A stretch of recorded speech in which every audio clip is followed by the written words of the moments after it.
Hey everybody, it's Chainsaw Reacts back. Once again, another reaction for you guys. Today, guys, of course, we are continuing Wolverine and the X-Men. This is Season 1, Episode 3, Hindsight Part 3. Now, when I saw that title, I'm like, really? Because usually it's Part 1, Part 2, and then you move on for the most part, right? Into another title for whatever the episode is. But okay, Part 3, or beginning of Part 4, I'm not really sure, but regardless, Hindsight Part 3. So I'm really excited because I'm really enjoying the show so far. We've only seen the first 2 episodes. It's unfortunately only 1 season, and the show got canceled.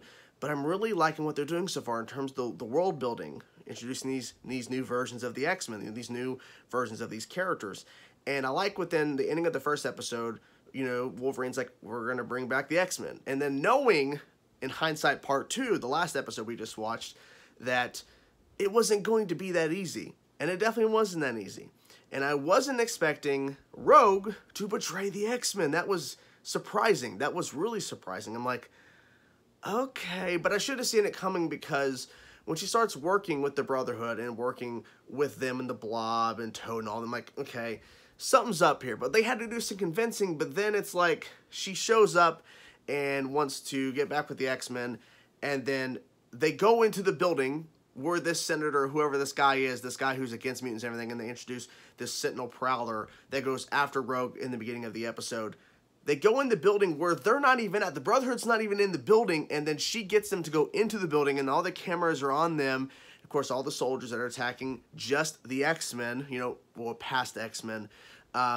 It's not a good look. It's not a good look at all. And they realize we were tricked, and then Rogue pops back up at the Brotherhood's headquarters, and it's like, I'm all evil now. Like, oh, fuck. But I'm hoping it's another double cross. I don't know. The way they're playing it, it doesn't seem that anybody like Wolverine or any of them know what Rogue's really doing. So maybe she truly is. And maybe that's a cool little twist in kind of setting up this show. Not only is Jean Grey and Professor X gone or something happened to them, we don't know, and the mansion exploded, but now we have a pretty important member of the X-Men, Rogue, working with evil Brotherhood. Like, it's not good. So yeah, so I'm pretty excited to get into the next episode because I'm really enjoying the show. I want to savor these episodes as much as I can because, like, you know, we only have a number of episodes and there's only 1 season, so I'm gonna enjoy every single second as I can. So here we go, guys. Hindsight Part 3. Let's go.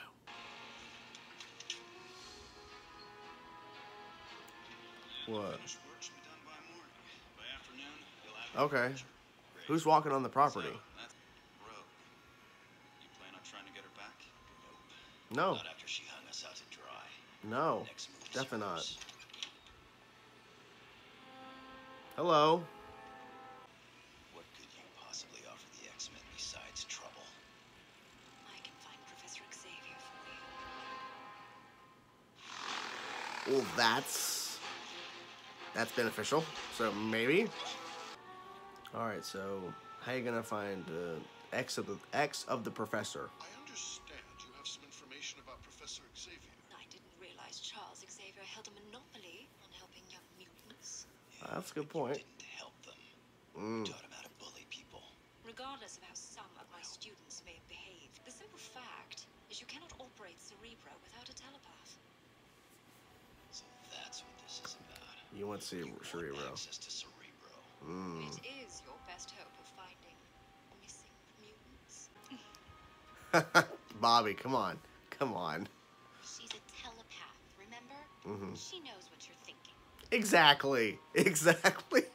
That was good. That was good.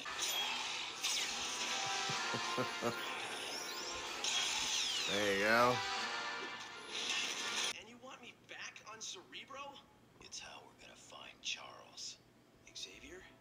Oh, I'll get right on it. It's important. Why didn't you think of this before? This is gonna work though.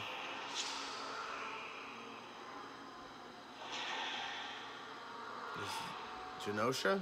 Is that Genosha? Oh. Don't you get it, Hank? This means Magneto was responsible for that explosion. That is not supported by any evidence. No, it's not supportive, no. Fluctuations in the magnetic field. Blackbird. Oh, where'd you guys come from?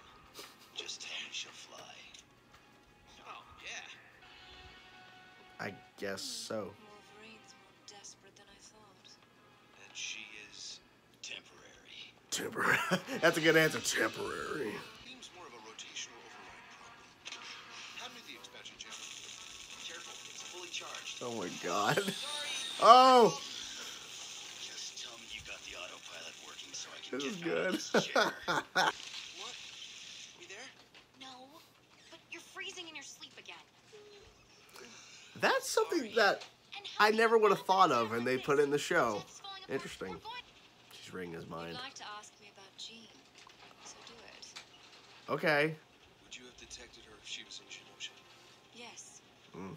And given time, I could locate her wherever she is. You're sure about this? I don't think he's really sure. He just wants to get Professor X back. He's not making it obvious. He's making it so obvious. Can't talk. Oh.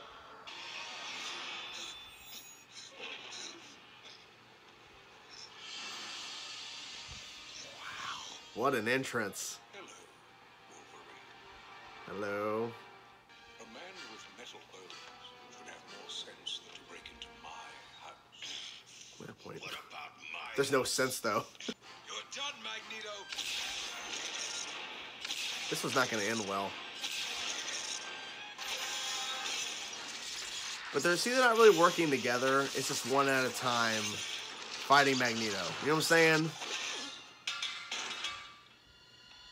Wow. He can still fight, though. Yeah. Damn. Yeah, there's always a way to get around it. Oh. That's fucked. Don't do this! It's my fault! It is, isn't it? He appeared on my island 1 week ago. 1 week ago? So where has he been at all this time? On our coastline, sprawled on the rocks. Professor. We both know you're afraid of Charles. I mean, yeah, The he is. question is, will you let us take him home? Of course. He's pissed. God damn it. Only next time you decide to drop by, Wolverine. Use the front door. Interesting. He only fought them because they sneaked in and all that kind of stuff, but he... Okay, so he showed up a week ago?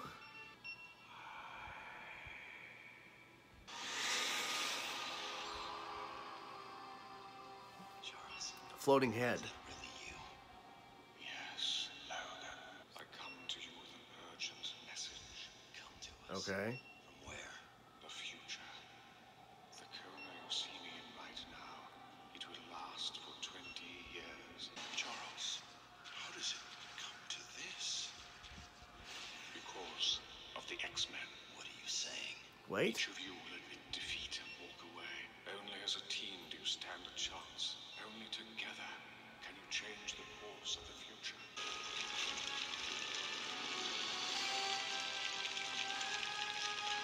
Oh. I gotta go back and read all that. I think those are names already. Oh, Rogue. Forge Colossus. Damn. The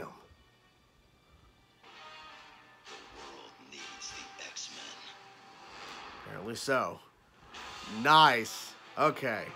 There you guys have it. Hindsight Part 3, Wolverine and the X-Men. Holy crap, this was really, really good. I have it pulled up here. I wanted to look at the tombstones he walked past in the first little bit that were going by pretty quick. I wanted to read those and see what they said. Because the first one says Shadow Cat. Because like the long shot when he's walking away, we see those ones in the... But the ones he's running past, it was hard to see them. So Shadow Cat, Beast, Iceman, Cyclops, and then it cuts away real quickly. Then it says Wolverine.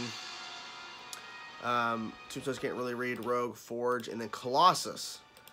So, okay. So, okay.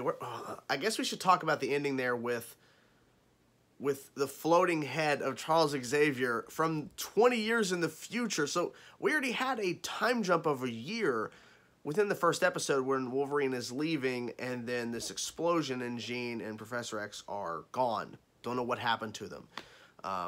And then, of course, now we have found Professor X. He's here, episode 3, but he's in a coma, and he's in it for the next 20 years. So we go from a year time jump when the explosion happens, Jean and Professor X are gone, to now the X-Men are disbanded, the mansion's destroyed, and there's this, like, group, I forget, some MRD or something, some sort of anti-mutant group that's out there. And now we have the X-Men coming together with Emma Frost in the mix. And partial the team back. Not everybody's fully back from what I can tell, because we're still missing Storm and Nightcrawler, and I think somebody else from the intro. But anyways, we have them coming together, and then they find Professor X through Frost, who uses Cerebro to locate Professor X, which that's a good point. The reason why they could not find him before, or Jean before, which apparently she can find Jean, Frost mentioned that. She's like, oh, by the way, I can find her, said him, her, to Cyclops, if I have more time, but, you know, Wolverine doesn't want me around. But apparently that's not the case anymore. Everyone needs to be a part of the X-Men, because the X-Men is what's going to prevent this future that Professor X woke up in 20 years in the future from now, in terms of the timeline of this episode and this show. Okay, so they find Professor X on Genosha, which was interesting because they had been teasing. I think the first shot you see of the show is Magneto Genosha. Actually, no, it wasn't. It wasn't the first thing. The first thing was the whole mansion stuff and Wolverine leaving.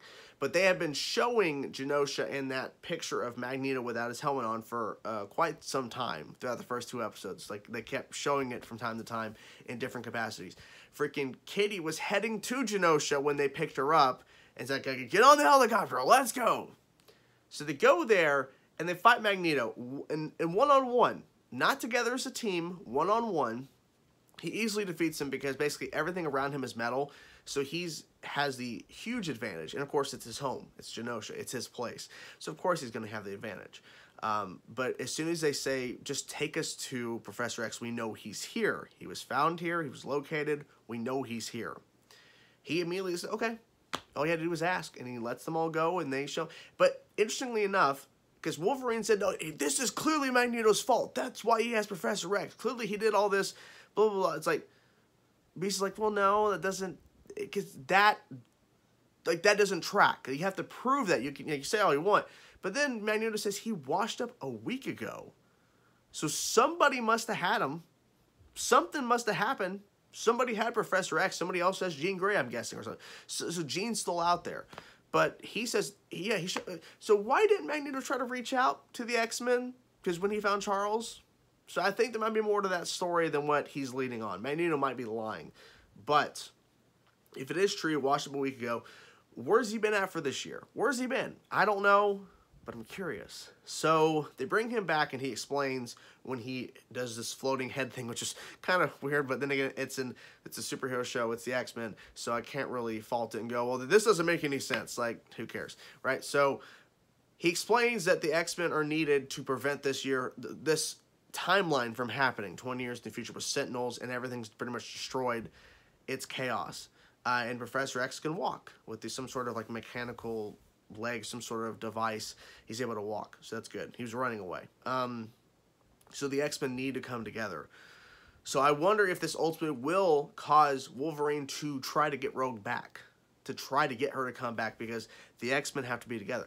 Now maybe not, because Professor X didn't say specifically who needs to be a part of the X-Men. He just says the X-Men need to be together. And then, of course, Scott's trying to walk out, and he's like, Scott, do not walk out on this. You can't do this. We have to stay together. And Wolverine has to lead. And it was referenced, like, and Frost said to Wolverine, like, of course, you don't want to Professor X because you're the leader, and you like being the leader. He doesn't like being the leader. And then he said to Professor X, like, I don't want to be the leader. It's like, it's not going to work. You got to make it work. You have to, or else this is going to be the end of the world as we know it. I wake up 20 years in the future. It's a horrible disaster of a timeline. This is not good. So, yeah. I like the fact that Mansion's rebuilt. That's really, really cool. I'm glad that it's rebuilt, even though I hope Angel returns. Like, because right now he just used his father's money to rebuild the mansion. But that's pretty much, I hope he returns, though, because I really like his character. And I hope they do use him more, because I feel like Angel as a character in general doesn't get a lot of it. Like, he gets a lot of course, character development and everything within the comics, but within like live action or animated shows, not so much. So I hope we do see more of him in this show, because I really am curious to see what they do with all these characters. This is interesting. So from here, it's like we have to get a couple more members in place. What exactly do they need to do to prevent it? I'm guessing they have to stop this anti-mutant movement, this whole thing, because those are giant sentinels, and they destroyed the entire city that Professor X was staring out of after getting off of Cerebro in the future. So maybe they have to stop that. Maybe that's the whole point. It was interesting too with Genosha that it's a giant city, like island, you know, whatever. And there was no other mutants. We didn't see any other mutants except for Magneto. So I wonder if that's like strategic, to where we wanted it when they snuck onto the island to feel empty and to feel kind of creepy, and that they were just kind of hiding people, and that eventually we'll see more of these mutants that are on Genosha. I'm not really sure how much is going to tie in, because I would assume with Magneto's role in the past in terms of his connection to all these characters, I would like to think Magneto has more of a role than just popping up from time to time, but I could be wrong. But the fact is, they kept building up and teasing up so much of Genosha, and within the first 2 episodes, and now we actually went to Genosha and actually ran into Magneto, and how he defeated the X-Men pretty easily. You know, he had a really big advantage at that point, but still he was able to do it. I would hope that he's not going to be just like, you know, appearing, you know, here and there, and that's it, and then the show's over. I just hope that he has more of a role, because his connection to Professor X. So maybe they needed to notify him, hey, you know, just letting you know, we have to do this because Professor X spoke to us. He's from the future, 20 years in the future, and yeah, it's basically the end of the world as we know it, essentially. So I'm curious to see if that comes into play, where they have to tell Magneto, because maybe that's something where they have to work together. I'm not really sure. I'm really enjoying the show. The first 3 episodes have been really, really good. I really enjoyed this episode. I liked the big twist there, the big reveal of Professor X and where he was found, if that's true or not, about him being, you know, only being found a week ago on the shores of Genosha, and the whole fact 20 years later, Sentinels and all that shit. I'm really curious if we go from here. So what'd you guys think of Hindsight Part 3? I'm curious to know your thoughts, guys. Whatever thoughts you have, let me know in the comment section below, guys. Talk to you guys soon. Peace out.